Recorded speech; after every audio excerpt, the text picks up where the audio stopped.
সবাইকে আসসালামু আলাইকুম। আশা করি আপনারা সবাই ভালো আছেন। বাজার বেশ গতি পাচ্ছে। বাজার দেখে সবাই হ্যাপি, সবাই খুশি। আমিও আপনাদেরকে একদম সময় উপযোগী আপডেট দেওয়ার চেষ্টা করেছি। আশা করি আপনাদের সেটা কাজে লেগেছে। তো আজকে বাজারে খুব গুরুত্বপূর্ণ বিষয় নিয়ে আলোচনা করব। শুধু বাজার বাড়লে হবে না, বাজারটা কিভাবে ম্যানেজ করতে হয় বা আমাদের পোর্টফোলিওতে কোন টাইপের শেয়ার রাখবো, কোন টাইপের শেয়ার অতি ঝুঁকি হয়ে গেছে, কোনটা সেল করে দেবো বা প্রফিট টেক করব, সেই বিষয়াদি আগে আমাদেরকে জানতে হবে। বাজার তো টানা বাড়বে না, এইটা মাথায় রাখেন। বাজার কখনোই টানা বাড়বে না, আবার কখনোই টানা পতন হয় না। তো কোথায় পতনের শেষ হয় এবং কোথায় টানা উত্থানের শেষ হয়, সেই বিষয়টা আগে জানতে হবে। তো আজকে আপনাদের সাথে একটা প্ল্যান শেয়ার করব, সাথে আপনাদেরকে 3টা স্টকের ওয়াচলিস্ট দিব। গত কয়েকদিনে আমি বেশ কয়েকটা স্টকের স্ক্রিনশট বা চার্ট এঁকে বলেন, যেভাবে পারেন, মানে যেভাবে আমি পেরেছি সেভাবে আপনাদেরকে দেওয়ার চেষ্টা করেছি, ভিডিওর মাধ্যমে হোক বা পোস্টের মাধ্যমে হোক। তো আজকেও 3টা স্টকের ওয়াচলিস্ট আপনাদের সাথে দিব। আশা করি আপনাদের উপকার হবে। ভিডিওটা খুব মনোযোগ সহকারে দেখবেন, স্কিপ করবেন না। আমি আবারও বলে দিচ্ছি, আপনারা ভিডিওটা স্কিপ করবেন না, একদম মনোযোগ সহকারে দেখবেন। খুব গুরুত্বপূর্ণ পয়েন্ট আউট করা আছে। তো চলেন সর্বপ্রথম আগে ইন্ডেক্স নিয়ে একটু আলোচনা করি। দেখেন, ইন্ডেক্স এখান থেকে টানা উঠান হচ্ছে, একটাও রেড ক্যান্ডেল হয় নাই।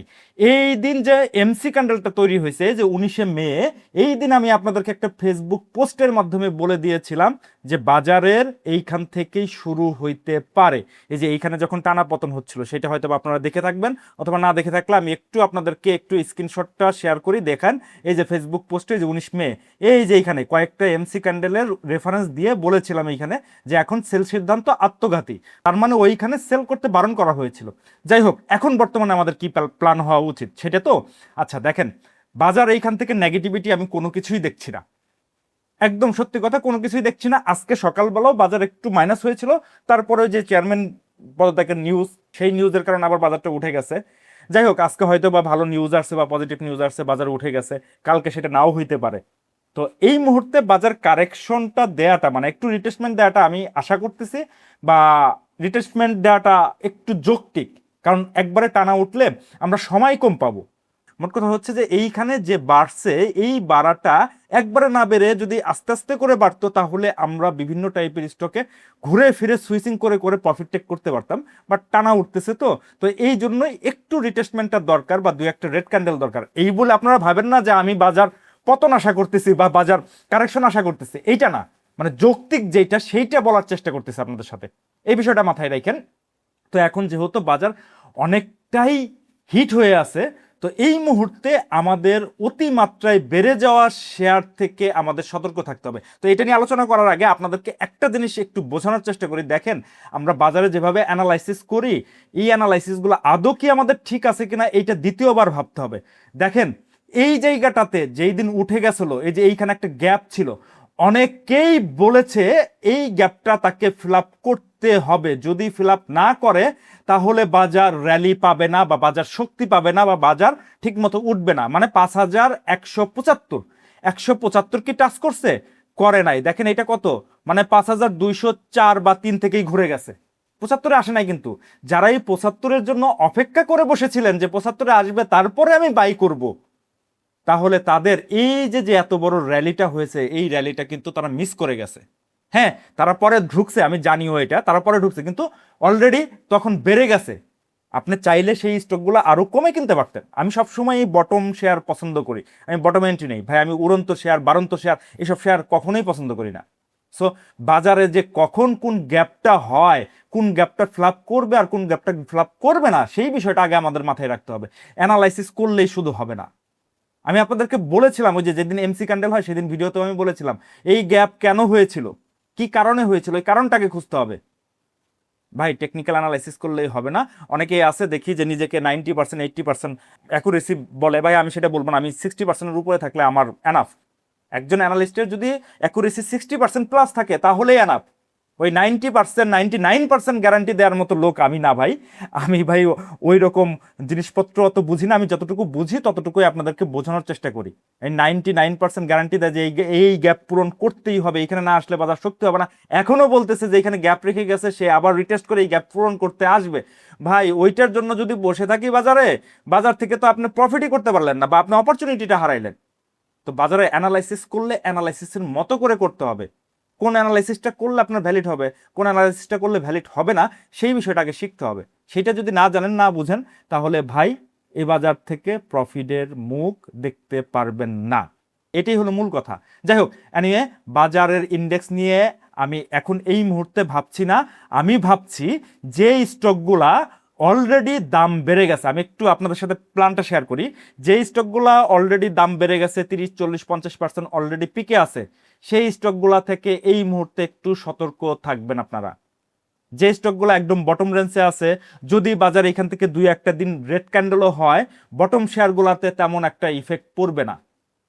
যে স্টকগুলো অলরেডি বেড়ে গেছে সেগুলোর একটা প্রফিট টেকিং এর একটা জায়গা হইতে পারে বা আসতে পারে, হ্যাঁ এখান থেকে আরও বাড়তে পারে, সেটা নিয়ে সন্দেহ নাই, বাট আপনার সতর্ক থাকতে তো কোনো অসুবিধা নাই।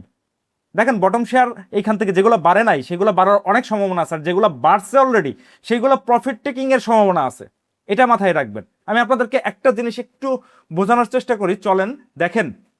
এইখানে টপ গেইনারে অনেকগুলো শেয়ার, দেখেন এইখানে কিন্তু টপ গেইনারে এবং হল্টে অনেকগুলো শেয়ার, এবং প্রত্যেকটা শেয়ারই কিন্তু ভালো করছে। বাট আপনি টপ গেইনার শুধু দেখলেন, টপ লুজারটা একটু দেখেন।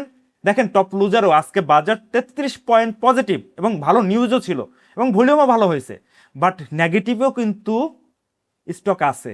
তার মানে যে স্টকগুলো অলরেডি অনেকটাই বেড়ে গেছে সেই স্টকগুলো থেকে টুকটাক প্রফিট টেকিং হচ্ছে। তো আপনার হাতে যে স্টকগুলো আছে এবং বাড়তেছে, বাড়তে থাকলে আপনি হোল্ড করে বসে থাকেন। বাট যে স্টকগুলো দেখবেন যে একটু রেড ক্যান্ডেল তৈরি হচ্ছে বা একটু ভলিউম বেশি নিচ্ছে এবং পিকে আছে, সেই স্টকগুলো একটু প্রফিট টেকিং এর কথা চিন্তা করেন। ভাই বাজারে আপনি ব্যবসা করতে আসছেন, আপনাকে প্রফিট নিতেই হবে। যদি মনে রাখেন বা মনে করেন এইরকম যে বাজার শুধু বাড়তেছে, বাড়তেই থাকবে, এখান থেকে টানা 6,000, 7,000, 10,000 চলে যাবে, বাট যাবে ভাই, বাজার একবারে যাবে না, একটু রিটেসমেন্ট দিয়ে দিয়ে আসবে। তো ওই জায়গাগুলো, অপরচুনিটি জায়গাগুলো আমাদের খুঁজে নিতে হবে, যেগুলো 20%, 30% আপনার প্রফিটে আছে বা 15% প্রফিটে আছে। একটু প্রফিট টেক করেন না ভাই, সারা জীবন তো লস দেখছেন, একটুকু প্রফিট টেক করে যেগুলো বটমের দিকে আছে সেগুলোতে সুইচ করেন। এই যে যেমন আমরা বা আমি নিজেও যে স্টকগুলো প্রফিট হচ্ছে 15, 20, 30% প্রফিট হচ্ছে, সেইগুলো সেল করে দিয়ে আবার বটমে যে শেয়ারগুলো আছে সেগুলোতে ওই দিনই রিএন্ট্রি দিচ্ছি। কেন দিচ্ছি? কারণ আমি ঝুঁকির জায়গাটা কমাই ফেলতেছি। যেমন দেশ গার্মেন্টস আজকে আমরা বিক্রি করে দিচ্ছি, সেটা নিয়ে আমি পোস্টও করেছি। 117 টাকায় কেনা, আজকে 48, 49, 50, 52 এরকম লেভেলে বিক্রি করে দিচ্ছি। বিক্রি করার পরে আবার বটম রেঞ্জে আর একটা শেয়ার আমরা ধরেছি। তার মানে কি, ওইখান থেকে ঝুঁকিটা কমাই ফেললাম, এইখান থেকে আমি সেফ জোনে চলে গেলাম। তা আপনাকে এইভাবে করে চিন্তা করতে হবে যে একটা স্টক হাতে নিয়ে বসে থাকলে হয়তো বা সেই স্টকটা আবার কারেকশনের মধ্যে পড়ে পড়ে যাবেন, তখন আপনার মনটা খারাপ হয়ে যাবে। হ্যাঁ, এরকমও হয় যে স্টক সেল করার পরে সেই স্টকটা আবার বাড়তে শুরু করে, সেটা বাড়ুক, বাট আপনি ঝুঁকিটা কমাই ফেলেন। এটাই হচ্ছে আজকে আমার পরামর্শ, এবং প্ল্যানিং এইভাবে করে রাখা উচিত। এবং প্ল্যানিং এর সাথে কোন টাইপের স্টকগুলো আপনি এই মুহূর্তে নজরে রাখবেন, ওয়াচ লিস্ট আপনাদের সাথে শেয়ার করব। তার আগে আরেকটা বিষয় আমি একটু শেয়ার করি আপনাদের সাথে, চলেন। শেয়ার না করলে আসলে বিষয়টা বোঝা যাবে না। এই যে শেফার্ড শেয়ারটা, আমি এই শেয়ারটা নিয়েছিলাম 15 টাকার ঘরে, এই 3 দিন পর পর গ্রিন ক্যান্ডেল হয়েছে, হওয়ার পরে এই দিন মানে 17 টাকা প্লাসে আমি লাস্ট এই দিন বিক্রি করে দিয়ে বেড়েছি। এখন দেখেন স্টকটা 16 টাকা 50 পয়সা, একটু হলেও কমছে, কিন্তু রিটেসমেন্টে আসছে। হ্যাঁ, স্টকটা আরও বাড়বে, বাড়বে না তা না কিন্তু, বাট এই যে যে প্রফিট, ছোট ছোট প্রফিটের জায়গা, এই জায়গাগুলো আমাদেরকে নিয়ে নিতে হবে। আজকে বাজার পজিটিভ, বাট স্টকটা কিন্তু একটু নেগেটিভ হয়েছে। আপনাকে এই চিন্তাগুলা মাথায় রাখতে হবে। এই শেপার্ড বিক্রি করার পর অন্য একটা স্টক নিচ্ছে, সেটাও ভালো পারফর্ম করতেছে। তো আমাদেরকে বটম খুঁজে খুঁজে বের করে করে কোন স্টকগুলো বটমে আছে এবং ভালো করার বেশ সম্ভাবনা, এবং ইন্ডেক্স যদি মাইরও খায় মানে কারেকশনও আসে, সেই স্টকটা আহামরি তেমন একটা ক্ষতি আপনার করবে না। ওই টাইপের স্টক এখন বাঁচেন, যেগুলো একদম উড়ন্ত হয়ে গেছে, বাড়ন্ত হয়ে গেছে, 40-50% গ্যাপ দিয়ে দিচ্ছে, ওইগুলোর পিছনে এখন দৌড়ান না ভাই। দৌড়াইলে কিন্তু মানে বাজার কারেকশন আসলে আপনার ওই স্টকগুলো আগে কারেকশনে আসবে। হ্যাঁ, বটম শেয়ার যে কারেকশন হয় না বা বটম শেয়ার যে একটু চাপে থাকে না তা না, কিন্তু কিন্তু দিন শেষে ওইগুলো কিন্তু বেড়ে যায়, আবার বেড়ে যায়। আপনার স্টপ লস তেমন একটা হিট করবে না, বাট ওই জায়গাগুলোতে স্টপ লস হিট করলে যে এই বাড়ন্ত বাজারে আপনার মনটা খারাপ হয়ে যাবে। যাই হোক, আপনাদের সাথে অনেকগুলো কথা বললাম, প্ল্যানিং শেয়ার করলাম, কি করবেন না করবেন, এবং চলেন আমরা যাই এখন আপনাদের কাঙ্ক্ষিত ওয়াচ লিস্ট একটু শেয়ার করি আপনাদের সাথে। ওয়াচ লিস্টের প্রথমেই আছে হচ্ছে আইপিডিসি। দেখেন আইপিডিসি শেয়ারটা বাড়ে নাই, কিন্তু এই যে স্টক বা বিভিন্ন টাইপের সেক্টর অথবা ইন্ডেক্স বাড়তেছে, এই স্টকটা তেমন একটা বাড়ে নাই, মানে ফাইন্যান্স সেক্টরের। আমি ফাইন্যান্স সেক্টরের সব স্টকের কথা বলতেছি না, আমার কাছে মানে পার্টিকুলারলি এই আইপিডিসি স্টকটা বেশ ভালো লুক্রেটিভ পজিশনে আছে, সেটাই আপনাদের সাথে শেয়ার করতেছি। এবং এই জায়গাটাতে দেখেন অনেক দিন যাবত, মানে এইখান থেকে এই যে নভেম্বর মাস থেকে এখন কি মাস? জুন মাস। এই এত দিন ধরে 7-8 মাস ধরে অ্যাকুমুলেশন হয়েছে, এবং লাস্ট টাইম একটা পুল আপ দিয়েছিল কোথায়? এই যে 13 টাকার থেকে 23 টাকা, মানে অলমোস্ট ডাবল হয়েছিল। এরপরে যে শেয়ারটা কারেকশন হয়েছে, হওয়ার পরে তাকে অ্যাকুমুলেশন হইতে দিতে হবে, সেই হওয়াটাই সে এইখানে তৈরি হয়েছে। এবং এই জায়গাটাতে একটু দেখার চেষ্টা করেন, এইখানে কিন্তু গত 2 দিন কিন্তু ভালো পরিমাণ ভলিউম নিচ্ছে। আপনারা কিনবেন, আমি জানি স্টকটা যখন 25 টাকায় যাবে বা 30 টাকায় যাবে তখন যে স্টকটা কিনবেন, বাট বটম লাইনের শেয়ার তো আপনাদের পছন্দ না। শেয়ারটা অনেক দিন ধরে একই জায়গায় ট্রেড হয়, ইয়ে হয়, ভাই আমি ঘুরে ফিরে এই স্টকগুলাই পছন্দ করি। এই যে আনোয়ার গ্যালভারেঞ্জিং আমি অনেক দিন ধরে পুষতেছি, 97, 98 বা 96 টাকার ঘরে কিনে। দেখেন আনোয়ার আছে কিন্তু আমাকে পয়সা দিচ্ছে। আমি ভাই সেফ জোনে থাকতে পছন্দ করি। কি কারণে আমি আপনাদেরকে একটু একটা কথা শেয়ার করি। দেখেন সোনালী পেপার, এই শেয়ারটা আমাদের কেনানো ছিল হচ্ছে 230 বা 32 লেভেলে। এই স্টকটার স্টপ লস ছিল 220। 220 এই স্টপ লস হিট করার পরে আমি মেসেজ দিয়ে দিছি যে ভাই স্টপ লস হিট করে গেছে, বা টার্গেট মানে স্টপ লস যেটা ছিল সেটা হিট করছে, আপনারা চাইলে এটা ছেড়ে দিতে পারেন। তো অনেকেই ছেড়ে দিছে, আমি মেসেজ করছি। অনেকেই আবার কি করছে, এই স্টকটা ছাড়ে নেই। যে এখন বুঝতেছি এই এই এই সোনালী ব্যাপারটা যখন বাড়তেছে তখন আমি বুঝতেছি যে তারা হচ্ছে আমাকে মেসেজ করতে, ভাই সোনালী ব্যাপারটা আমি তখন বিক্রি করি নাই, তো এখন কি করবো এই স্টকটা। আমি অবাক হইলাম যে স্টপ লস বলার পরেও তারা স্টপ লস নেয়। আসলে আমাদের বাঙালিদের সাইকোলজি এরকম যে একটা শেয়ার লস নিব, লস বুক করতে তারা চায় না অনেক সময়। দেখেন স্টকটা বটমে ছিল বিধায় স্টকটা আবার বাড়ছে, বাট ওই স্টকটা যদি টপে থাকতো এবং স্টপ লস হিট করার পরে যদি স্টপ লস তারা না নিত, তাহলে তাদের কি অবস্থা হইতো? বটমে ছিল বিধায় সে বেঁচে গেছে, সেই স্টপ লস না নেওয়ার পরেও তারা এখন প্রফিট দেখতেছে। এই জন্যই আমি সবসময়ই বটম শেয়ার সাজেশন করি। হ্যাঁ, আমার বটম শেয়ারও স্টপ লস থাকে, আমি বলে দিই, এটা সেফটির জন্য বলে দিই। বাট আপনি দেখেন এই যে লাস্ট টাইম যখন আমি আপনাদেরকে একটু দেখাই, একটু আলাপ করি, যে পিটিএল বা ওই যে ফান্ডা যে 7টা শেয়ার করছি, পিটিএল ছিল, তারপরে যে লাফাস ছিল, তারপরে ইএইচএল, এইগুলো দেখেন আজকে কিন্তু এগুলো মোটামুটি সিনে চলে আসছে। তারপরে হচ্ছে যে ব্যাক্স ফার্মা, তারপরে সাবমেরিন, তারপরে যে বিএসসি কিন্তু আজকে ভালো করছে। এইগুলোর একটাও দেখেন আমি কিন্তু ইয়া করি নাই, মানে স্টপ লস পয়েন্ট দেয়নি, কারণ আমি জানি এগুলো বটমে আছে, এগুলো স্টপ লস দেওয়ার মতো শেয়ার না, স্টপ লস আপনাকে হিট করাবে না। তারপরেও সেফ সাইডে থাকার জন্য অনেক ক্ষেত্রে আমি স্টপ লসের কথা আপনাদের বলে দেই, যে কারণে আমি বটম শেয়ার একদমই পছন্দ করি। এই স্টকটা একদম বটমেই আছে, তো আপনারা চাইলে এই আইপিডিসিটা আপনাদের নজরে রাখতে পারেন। আর সেফ সাইডে থাকার জন্য স্টপ লস কত, ওই যে 17.5 টাকার নিচে যদি ক্লোজ দিয়ে দেয় তাহলে স্টপ লস আপনারা নিয়ে নেন আপনাদের মতো করে। আমি স্টপ লসের কথা বলেও দিলাম। আর যারা স্টপ লস নিতে চান না, তাহলে ওইভাবে প্ল্যান রাখেন, 2-3 বারে আপনারা কেনার চেষ্টা করবেন। আর যদি এখান থেকে উঠে যায় তাহলে টার্গেট কত রাখবেন? ভাই টার্গেট আপনি 10% নেন, 20% নেন, 30% নেন, টার্গেট আমি আর এখন ওইভাবে বলে দিচ্ছি না, আপনাদের মতো করে টার্গেট নিয়ে নিতে পারেন। টার্গেট আমি যখন সেল করার সময় হয় তখন আমি আমার গ্রুপ মেম্বারদেরকে ওই সেল নির্দেশনা দিয়ে দিই। আসলে আপনাদেরকে অনেক সময় দেখা গেল একটা টার্গেট দিলাম 10%, 10% হিট করে আবার 20% চলে গেল, তখন বলবেন ভাই আপনি তো 10% বলছেন, স্টকে তো 20% গেছে বা 30% প্রফিট দিছে। তো আপনারা আপনার মতো করে নিয়ে নেন, আমি জাস্ট পজিশনটা দেখাইলাম। আপনারা চাইলে আপনাদের ওয়াচ লিস্টে স্টকটা রাখতে পারেন। এরপরে চলেন ওয়াচ লিস্টের আর একটা স্টক হচ্ছে টিলিল, মানে ট্রাস্ট লাইফ। দেখেন টিলিল হচ্ছে স্টকটা লাইফ ইন্স্যুরেন্স বেশ ভালো পরিমাণে পজিশনে আছে। এর আগে পরে লাইফ ইন্স্যুরেন্স নিয়ে আপনাদের একটু আপডেট দেওয়ার চেষ্টা করেছিলাম, সাথে রূপালী লাইফ নিয়েও কথা বলেছিলাম, যখন রূপালী লাইফ হচ্ছে 84-85 টাকা লেভেলে ট্রেড হয়। এখন কিন্তু এই স্টকটা 92+ ট্রেড হচ্ছে। দেখেন কোনটা আগে বাড়বে কোনটা পিছনে বাড়বে, এই বিষয়টাও মোটামুটি আপনাদের অবগত করার চেষ্টা করি। রূপালী লাইফটা হয়তো বা যারা তখন পোস্ট দেখে আপনারা নিতে পারছেন বা ধরতে পারছেন, তাদের জন্য শুভকামনা। ওই রকমই আর একটা স্টক টিলিল, ট্রাস্ট লাইফ ইন্স্যুরেন্স। তো এই স্টকটাও দেখেন এই জায়গাটাতে, এই যে মানে মার্কেট বাড়ছে, বাট এইখানে কিন্তু সে অ্যাকুমুলেশন হয়েছে, এই অ্যাকুমুলেশন জোনের মধ্যে আছে। হ্যাঁ, অনেকেই বলবে ভাই 49 টাকা ব্রেকআউট দেখ তারপরে এন্ট্রি নেক। ভাই আমি ব্রেকআউটের জন্য অপেক্ষা করি, ব্রেকআউট দিয়ে সে দাঁড়াই যাবে, প্রয়োজন হলে সেখানে প্রফিট টেক করবো। ভাই ব্রেকআউটের পর আমি এন্ট্রি নেই না। আমি যদি ব্রেকআউটের আগে বুঝতে পারি এই স্টকটা ব্রেকআউট দিতে চলেছে বা ব্রেকআউট দিতে পারে, তাহলে আমি আগে কেন সেফ জোনে এন্ট্রি দিব না? তো এই স্টকটার মানে একদম ইয়া ছিল হচ্ছে 45 টাকার লেভেলে, এখন 47-80 আছে, তো তারপরেও খারাপ না। আপনারা চাইলে আপনাদের মতো করে এই স্টকটা ওয়াচ লিস্টে রাখতে পারেন। 44-50 নিচে যদি ক্লোজ দেয় তাহলে এই স্টকটার স্টপ লস আপনারা ওইটা মেনটেন করবেন। এখন স্টকটা কোথায় যাবে, 55 টাকায় প্রফিট টেক করবেন না 60 টাকায় প্রফিট টেক করবেন, যখন যাবে তখন আপনারা আপনাদের মতো করে করে নিন। আমি জাস্ট পজিশন দেখাইলাম। হ্যাঁ, আপনারা বলতে পারেন স্টকটা এক সময় 38 টাকায় ছিল, এখন 47 টাকা, একটু দাম বাড়তি। ভাই অনেক ক্ষেত্রে এই যে কারেকশনটা হয়ে গেছে, দেখেন কারেকশন হওয়ার পরে ভলিউম ড্রাই হয়েছে, এ আর বেশি নিচে আসতে চাচ্ছে না, আসলে এতদিন চলে আসতো।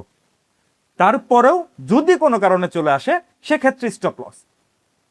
একটু উপরে আছে, আহামরি উপরে নাই, কিন্তু একসময় এই স্টকটা ট্রেড হয়েছে করার আগে যে 90 টাকা 92 টাকা একসময় ট্রেড হয়েছে, তাহলে এখন এই স্টকটা 44 টাকায়, তো ওই তুলনায় এই স্টকটাতে এখন দাম কম আছে। যাই হোক, আপনারা আপনাদের মতো করে এই স্টকটা ওয়াচ লিস্টে রাখতে পারেন।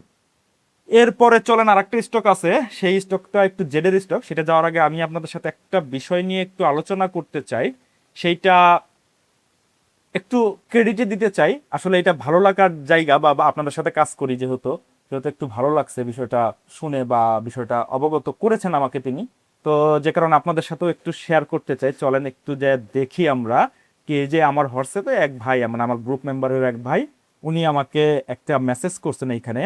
দেখেন মেসেজে কি লিখছে: আপনার জন্য আজকে আমি লস রিকভার করতে পারছি, আল্লাহ আপনার ভালো করুক, দোয়া করেছেন উনি, এবং উনি কৃতজ্ঞতা প্রকাশ করেছেন এবং আমাকে উনি বিষয়টা জানাইছেন।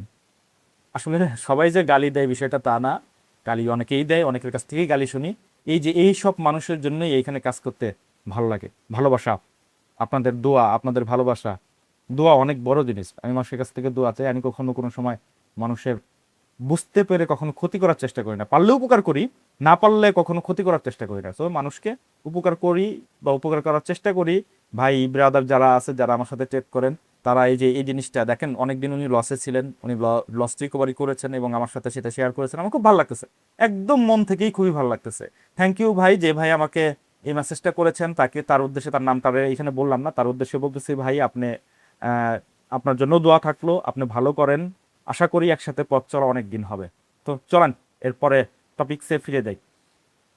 টপিকসে ফেরার আগে আমি আপনাদেরকে আরেকটা বিষয় নিয়ে একটু আলোচনা করতে চাই। দেখেন আমার স্টক সিলেকশন হেল্প গ্রুপ আছে, আপনারা জানেন, ওই যে ভাইয়ের কথা বললাম উনি আমার ওই গ্রুপে আছেন। আপনারা যদি এই বাজার সিচুয়েশন অনুযায়ী কিভাবে একদম ইনডেপথে আমার সাথে থেকে থেকে ট্রেড করতে পারেন, কোথায় বাই করবেন, কোথায় সেল করবেন, মার্কেটের প্রেডিকশন কেমন হবে, মার্কেট কোন দিকে যেতে চলেছে, কোন জায়গাটাতে আমরা সতর্ক থাকবো, কোন জায়গাতে নতুন করে বাই করব, কোথায় সেল করব না, এই বিষয়াদি ইনডেপথে যদি আমার সাথে থেকে ট্রেড করতে চান, তাহলে আপনারা এই যে আমার এখানে হোয়াটসঅ্যাপ নাম্বার দেওয়া আছে, এই হোয়াটসঅ্যাপে একটু নক দিবেন, আমি আপনাদেরকে ইন ডিটেলস পাঠিয়ে দিব।